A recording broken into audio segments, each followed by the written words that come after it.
to say no to government spending, government power. At the same time, we do need some people up there who understand how to move our constitutional agenda forward, and that's what we're missing in a lot of these cases. Well, the real battle begins. What do you expect Obama to now do that he's a lame duck? I mean, we're seeing it.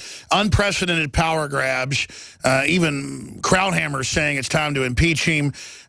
Turley, who's a liberal, says that he's tripled the abuses of Bush. I mean, if he opens the borders to all the illegals, which he's already done, but does an executive order, if he keeps shutting off power plants and all these other executive actions and going after our guns, I mean, this is outrageous. It truly is. As bad as Bill Clinton was, and he was a bad president. There is no way of sugarcoating that, certainly. But as bad as he was, he did not have the deep-seated ideological arrogance that is at the core of Barack Obama. Bill Clinton was very much a narcissist. I mean, as long as he was happy and got the things that he wanted and was able to use the perks of power, whether it was first as the governor of Arkansas to his own benefit and then as president of the United States to his own benefit, he was happy. He was a happy camper, as long as he could have the women and so forth, and travel and whatnot. Barack Obama is a very, very different animal. This man has more hubris and arrogance than anybody else that I've ever come across in public life. He truly believes that he is the chosen one, that because he was elected and then reelected as president, that puts him in a plane above everybody else in the country, including even members of his own party. You talk with Democratic members of the House and the Senate in private, and a lot of them will say, this president, won't even come up to the Hill or get on the phone with us to work with us. He simply tells us what to do because he's the president.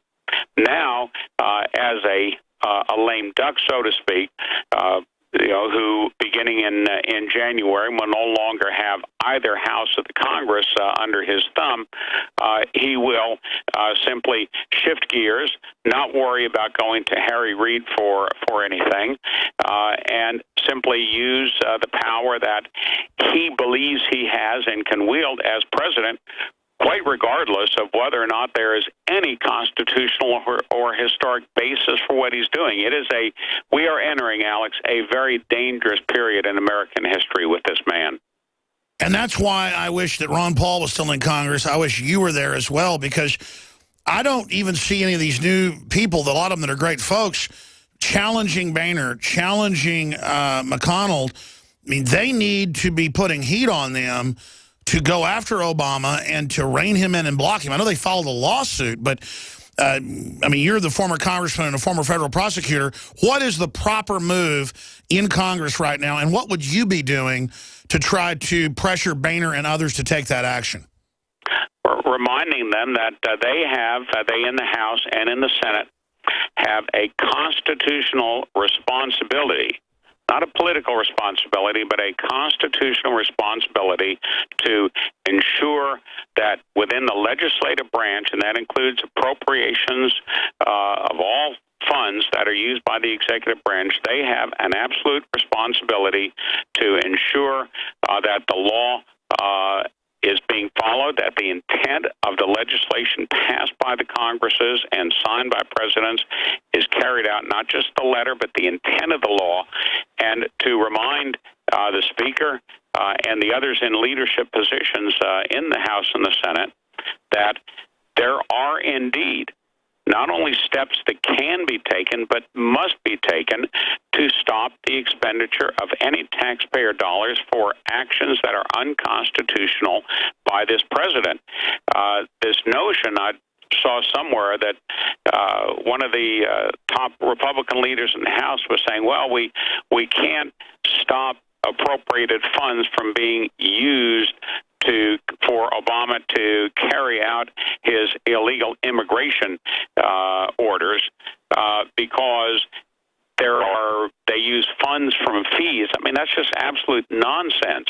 Every one of the departments, offices, individual positions in the executive branch is funded through appropriations passed by law by the Congress. And no funds can be used under our Constitution, but as have been authorized and appropriated by the Congress. The Congress absolutely can deny any funds from being used for any particular purpose, such as carrying out an executive order that is unconstitutional.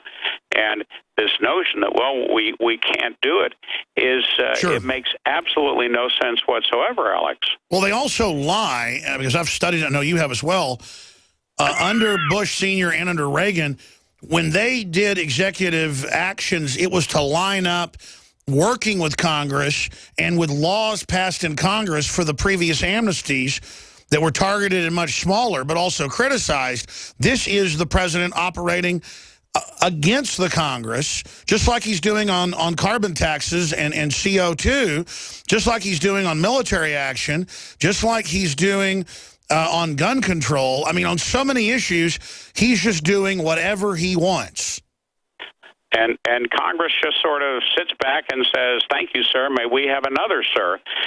And every time they do that, in other words, every time the Congress does nothing in the face of a president essentially thumbing his nose at the Congress, saying, I am not going to follow a law passed by Congress, or I am going to follow a course of action that Congress specifically did not authorize simply because I can, and dares the Congress to do anything. Every time the Congress just sits back and does nothing, it moves that unconstitutional ball down the field by setting a further precedent.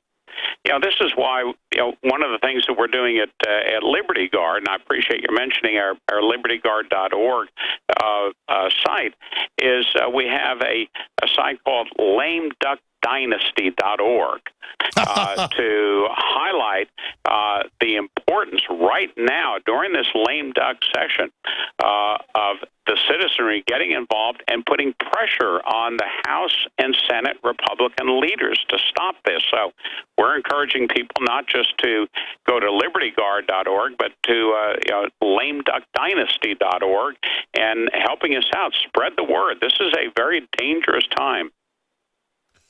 Well, for those that don't know, you go to libertyguard.org. You've got a lot of resources, legal tips, facts.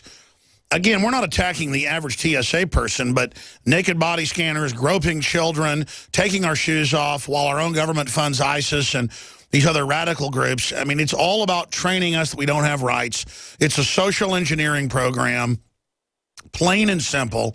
And I just really appreciate the fact that you've been leading the charge. Now they're trying to get you to pre-check in. And I'm telling you, I like the idea of convenience, doing an interview with the TSA, doing a screening process, and then I don't have to go through all that added security. The problem is that then they'll just bring it back on everybody later once everyone gets permission to travel. This is the idea they're introducing, internal checkpoints while our borders are wide open. I mean, how can our borders be wide open and the Border Patrol be completing the smuggling process, as one Border Patrol agent said, shipping them in with vouchers, but then I have to go through internal checkpoints and be, asked questions with these screening programs where they do behavioral analysis on me. Yeah, BDOs, behavior detection officers. Well, it reminds me, particularly the way you've accurately described it there, Alex, of the old Superman Bizarro world, where Superman somehow would go into this dimension, this bizarro dimension where everything is the opposite of the way it is in the real world. You're absolutely correct.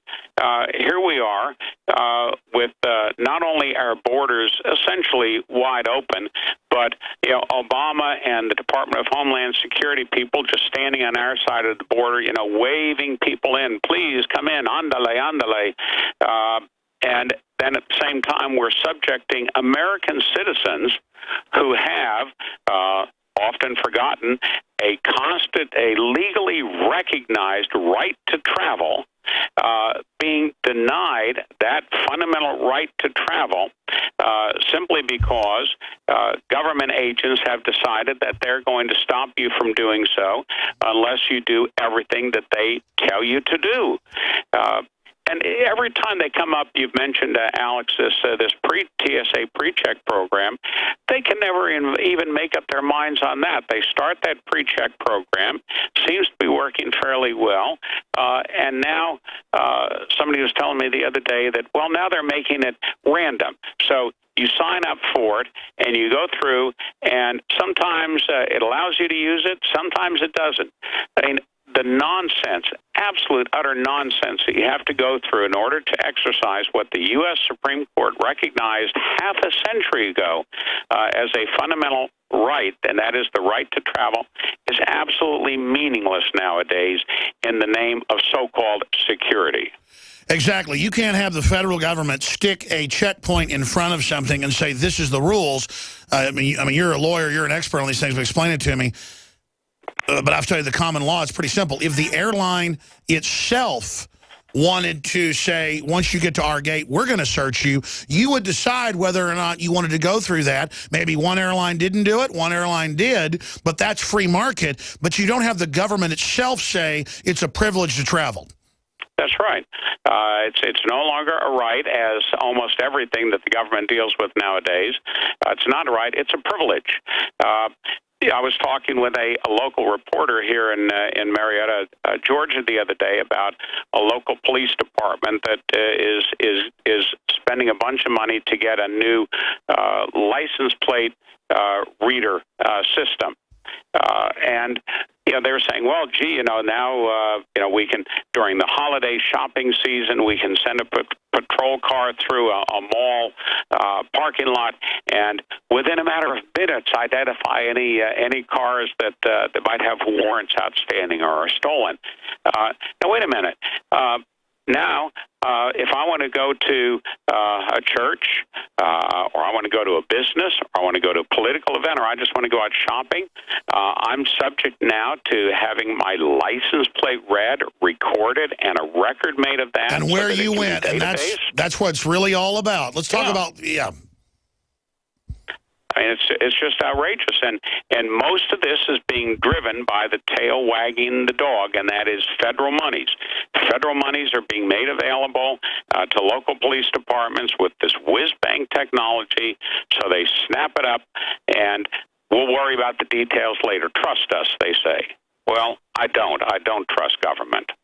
Well, we know that they've been secretly, since Bill Clinton's days, putting up in test federal license plate reading cameras on major highways. Now they're proliferating all over the place.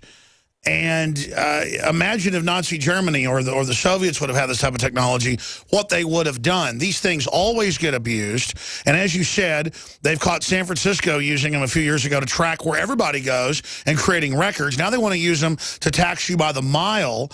They use them at a lot of the toll roads now. It's proliferating, and it destroys any level of privacy. We've only got about 10 minutes left with former Congressman Bob Barr. Then we'll open the phones up and take calls and get into some other news. But we've got about a minute and a half before we go to break, sir. Shifting gears into Ferguson. I mean, in my view, this is total race baiting by the Democrats to change the subject. We've got attacks on whites, hammer murders going on. Farrakhan saying, basically kill people. The Democrats, President Obama came out yesterday and said, these youth have done nothing but done the right thing. And I mean, this is legitimizing a lot of criminal activity and equating it with free speech. What do you think the end game is here? Well, the end game is the same as it is whether we're talking about TSA or the FEC or the FCC. It's all about the big C, control. One of the other aspects of what we see happening in Ferguson, I know you've looked at this and noticed this also, Alex. In addition to the rampant criminal activity and the race baiting and so forth that's been going on there. There was a very interesting sort of little noticed aspect of this. There was a group of folks called Oath Keepers. Oh, let's talk about them when we come back. Private citizens. I'd love to chat about that and where that's taken us. That's right. In fact, the police tried to basically shut that down. How dare private citizens try to stop the crime? We'll be back. Stay with us. We're on the mark.